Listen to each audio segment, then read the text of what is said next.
I obviously would never go back to full-on 2016 makeup, but I am definitely a full beat girl when it comes to makeup. Hi, I'm Alexis Oakley, and today I'm gonna be answering questions from the Confession Cube with page 6. Let's get into it. I'm like so nervous. Which celebrity glam session totally changed your career? I think that working with Tana had a huge impact on my career because no one stands me more than her. She is the most supportive person literally ever.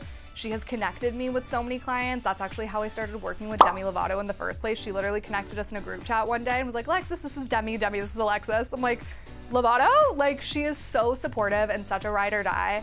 I think that she's helped to really put me on, whether it be in person, constantly hyping me up to anyone she can, or on socials, and I'm really, really grateful for her. But I also think that Kris Jenner got me a lot of opportunities too when I first glammed her, because it's Kris Jenner, and like whatever Kris Jenner says or like whatever makeup artist she uses, I feel like it says a lot because the Kardashians are obviously so known for their glam and for their makeup artists, so that really, really helped to elevate me and get me a lot of new clients as well. You've worked with Demi Lovato a ton. What's one glam moment with her that really stands out? I think that my most recent glam with her, I really, really love. I just recently went to Puerto Vallarta with her for a hotel grand opening, and we did so many fun glam looks. We created so many fun TikToks as well. I love that she's in her TikTok era recently, and she's just having so much fun with it. She like just got married. She looks amazing. I've been the biggest Demi Lovato fan my entire life. I literally had bangs because of her during like the Camp Rock era. So it's been really, really cool to have the opportunity to glam her so many times. But yeah, I think the Puerto Vallarta looks were really, really beautiful. We did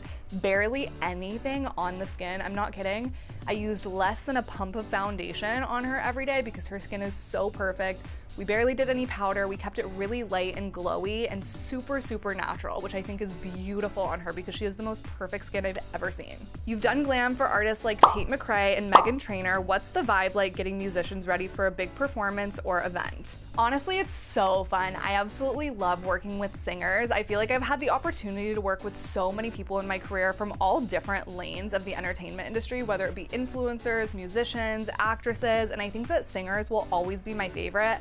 I am such a music girl. I love the pop girlies so much. Tate McRae was a dream client of mine for so long, so it was so cool when I finally had the opportunity to glam her. But I feel like singers are always like blasting fun music, chit-chatting the entire time, making TikToks. They're really fun, easygoing, and low-key, and Tate and Meghan were both incredible to work with. You've done Alix Earle's makeup a bunch. What's her go-to beauty vibe? Honestly, exactly what we see in her Get Ready With Me. She loves her freckles, her glowy skin. I think she stepped out of the white liner little phase that she was in, but when I was working with her a bunch, we were constantly doing the white in the inner corner. I actually did the first ever smoky eye on her. She's never had a smoky eye before we did this like silver gray smoky eye, and that was the second time I ever glammed her. I absolutely loved that look. I feel like it made her blue eyes pop so much. But Alix is a very classic girly when it comes to her glam. She loves her glowy skin, freckles, all the like TikTok things, and she kills her own makeup too. She's really, really good at it. Before I glammed her, I actually watched a bunch of her Get Ready With Me so that I knew exactly what products she liked and everything like that. You did Simone Biles makeup in just over an hour. How do you handle glam when you're racing the clock? It's really hard, I'm not gonna lie. In a perfect world, I would have a full 3 hours to do a client's makeup, but that is very, very rare that I get that, and I kind of just have to roll with the punches. They're in my chair and just want to look pretty at the end of the day, and I just have to do whatever it takes to get them to be like that full glam beat version of themselves. It was really intimidating because that was the first time that I had ever glammed her, so I didn't really know what products she likes, how her skin is, so it was a lot of trial and error in that short 60-minute time frame. But I feel like as a professional and being in the industry for so long, I really know what to do, and I can kind of figure it out even just from watching them do their own makeup and their Get Ready With Me's and things like that. I think that the most important thing is to just like stay calm and power through, because I feel like the second I start to get anxious or like look at the clock too much, that's when I stress myself out, and then it ends up taking way longer than it could have. So just staying really calm in those moments, I feel like helps a lot. Which Bravo celebrity is secretly the most fun in the glam chair? Dorit Kemsley, Lisa Rinna, Meredith Marks, or Sheena Shea? Wow, you guys have really done your research figuring out like all of the clients that I've worked with. I love this. I'm gonna say Lisa Rinna. Lisa is such an icon. She was one of the first celebrities that I ever started working with. It was like a whole family affair every time I worked with her. The first time I ever went to glam her, her. I was booked just to do her. And then Amelia and Delilah walked in and they're like, wait, like we kind of want to get our makeup done too. Like, can we? And so then it kind of turned into every time I would go to glam one of them, the other two would like join in too, no matter who that was. But Lisa is so fun. She's exactly how she portrays herself online, in her TikToks, on the show, everything like that. She is so fun and so iconic. I'm obsessed with her. Your videos with Gypsy Rose Blanchard went viral and showed a genuine connection. What has the friendship meant to you?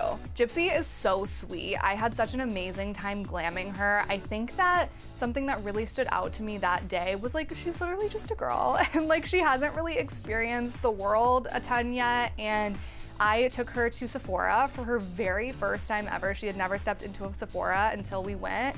And it was such a fun day, and it really just showed me that, like, I don't know, she really surprised me, honestly. And I think that our friendship has just taught me that, like, you never know the full story, and I've had a really great time hanging out with her. I obviously took her to Sephora for the first time. We've glammed a few times in LA. I went to her gender reveal party, and I think she's so sweet. Which celebrity totally surprised you with their beauty routine or makeup knowledge? I think that I had like the coolest full circle moment when I started working with Avril Lavigne and she taught me how she's been doing her iconic smoky eye for over 20 years now. I grew up being such a fan of hers, and so to be able to work with her and create that iconic look on her was so cool. And she knows how to do her makeup so well. Honestly, I think she does her smoky eye better than any makeup artist. She absolutely kills it with her glam, and I learned a lot about products and just technique from her in general. You did your friend Avril Lavigne's makeup for her Grazia cover. What's different about editorial glam versus red carpet glam? I feel like with red carpet glam, you really have to think about all types of lighting because they're gonna be walking on a red carpet, which is lots of flash. They're gonna be inside of an event usually, which is really dark lighting.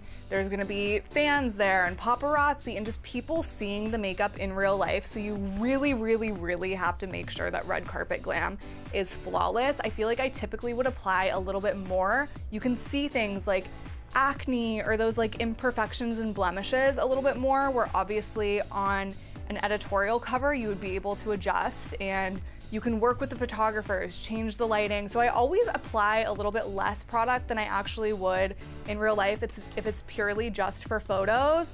And then also I think with editorial, it's really fun to switch things up and try new looks. I feel like, especially on a cover, you want to have it be something that maybe they wouldn't usually do in their day-to-day life, where a red carpet, most people want to look and feel like themselves. So that's really not the time to try something super experimental, where editorial is the perfect time. What's one makeup product that you think is totally overhyped and one that's criminally underrated? I think that bronzing drops are a little bit overhyped, I'm not gonna lie, just because I feel like if you're doing a full face of makeup, you're not gonna be able to tell that you even put bronzing drops on. Obviously you can see the glow, but you can get that kind of from any illuminator product or anything like that. Don't get me wrong, I love bronzing drops when I'm not wearing a full face of makeup because I wanna add a little bit of like a tan to my face because I don't always tan my face, but if you're wearing a full beat, it's really not necessary. And then one product that's criminally underrated, Kiss Falscara lashes. That has been my new favorite lash recently. You apply them underneath your lash line, so they're super comfortable. They're so easy to apply. Literally, my mom struggles with false lashes. She FaceTimes me every single time she puts them on. She's like, I can't do it, I don't understand. Like, it won't stick, I don't know what's going on. And I told her to start using Kiss Falscara. It is so easy. If you're struggling with lashes, try them. They look amazing. They feel so comfortable. You can't even tell that you have false lashes on, which I think is the goal. What's a high-end product that's 100% worth the splurge? I really love the Tom Ford Shade and Illuminate palette. I feel like every single celebrity makeup artist has that in their kit. It is so beautiful. It blends perfectly, and it's just a really great contour product. It is very pricey though. What's a drugstore beauty gem item that you swear by? I really love the Maybelline foundation. I think that it is one of the best foundations out there, drugstore and high-end totally combined. It is so good. I use it all the time, and I've actually used it on a lot of red carpets, and you would never know that's from the drugstore. The client's skin always looks perfect. If you could only bring 3 beauty products to a desert island, what are you packing? Well, if I'm on a desert island, I'm definitely gonna be bringing SPF because I don't wanna get a sunburn. So I'm gonna be bringing the Kosas Dream Beam sunscreen. That's my favorite sunscreen of all time. And they also have one that's tinted. That's my personal favorite, honestly, because it gives a nice little bronze and glow to the skin.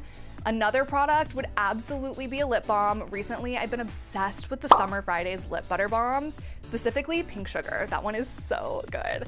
And then lastly, I think a brow gel. I absolutely love the Benefit 24-hour brow setter. I think that that's such a great product. Holds the brows in place all day long, even if you're sweaty, no matter what you're doing, if you're swimming in a pool, it's so great and honestly a summer essential for me. And then honestly, I'm gonna be greedy and bring one more. I have to have an eyelash curler. I will not leave the house if I don't have SPF, lip balm, eyelashes curled, and brow gel. Like, I don't care about glam at the end of the day. If I'm literally just going to put gas in my car, I will have those 4 items on my face. What can people expect from our Alexis Oakley Beat masterclass tour? I'm so excited. Masterclasses is something that I've been wanting to do for years, but I really wanted to wait until I could put together something that really shows absolutely every aspect of a makeup artist's career, whether it be applying products on clients, professionalism, business advice, social media, insight, everything like that. And they're gonna be really long classes. The classes are 5 to 7 hours and you get so much information. It's everything that I wish I had when I was first starting out as a makeup artist. And honestly, everything that I have learned in the last 10 years of my career. Things that I picked up from makeup school, from assisting, working with clients, and just being in the entertainment industry for almost a decade now. That was my confession cube with page 6. If you want to learn all about the glam secrets straight from me, grab your tickets for my masterclass tour available at alexisoakleybeat.com, and don't forget to follow me on TikTok and Instagram at Alexis Oakley. I'll see you guys soon.